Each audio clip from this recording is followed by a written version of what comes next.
however, urged us all to remain forever vigilant in safeguarding Zimbabwe's sovereignty, territorial integrity, and national interest. Let us further continue to cherish and safeguard the hard-won peace and tranquility that currently prevails in our republic. Madam President, Mr. Speaker said, my government is very conscious of the challenges facing our country's economy. Great effort will be put towards increasing productivity and capacity utilization across all sectors, enhancing foreign currency earnings, reducing the country risk perception, improving service delivery, drastically reducing the budget deficit, and ensuring steady economic growth for our country.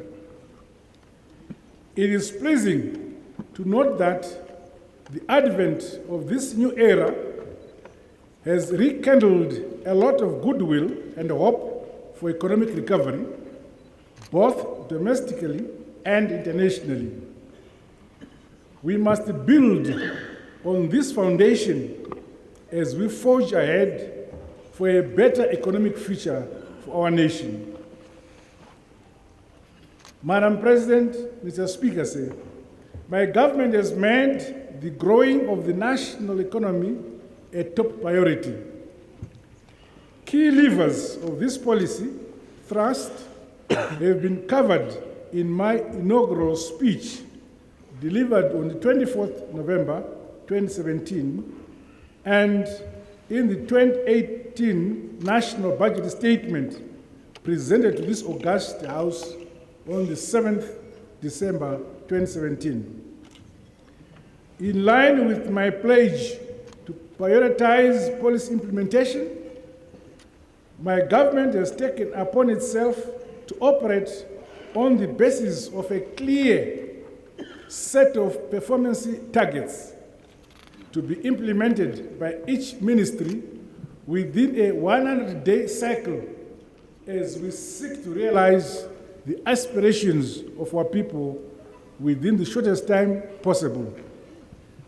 This naturally calls for a public bureaucracy which is highly skilled, performance and development oriented, uses resources economically and efficiently, is accountable to the people, provides the public with timely, accessible, and accurate information, and it delivers services impartially, fairly, equitably, and without bias. Equally essential will be reoriented state-controlled commercial entities who must conduct their operations so as to maintain commercial viability and abide by acceptable standards of good corporate governance. Government will henceforth take a keen interest in the conduct of public affairs. Their objectivity and impartiality in decision-making, honesty in the execution of public duties, accountability to the public for their decisions and actions, as well as their discipline and commitment in the service to the people, which are all key requirements in the new government's vision. Madam President, Mr. Speaker, the specific economic reforms as enunciated in the 2018 National Budget Statement shall be firmly adhered to in pursuance of my government's development agenda. Government welcomes short to medium-term credit financing and the recent offer of US $1.5 billion Economic Stabilization Fund by the Afrexim Bank is indeed a welcome gesture. Government is stepping up implementation of sector-specific ease of doing business reforms. Furthermore, government is putting in place concrete and comprehensive instruments in line with our new market economy thrust.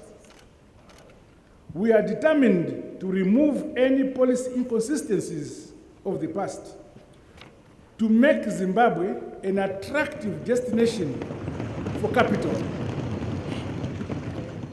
The operationalization of the one-stop shop investment center is now proceeding with renewed impetus.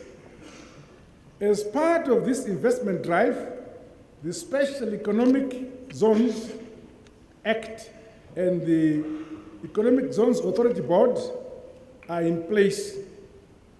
The Special Economic Zone Board is currently working with various stakeholders on the modalities and regulations with regards to the key vehicle for economic growth, as well as on strategies to attract investment into this platform.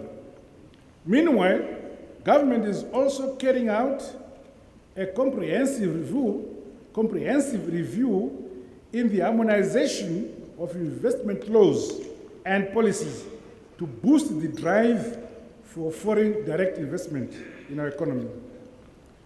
Madam President, Mr. Speaker, government will soon unveil a robust engagement and re-engagement program with the international community in our continued bid to rejoin the community of nations.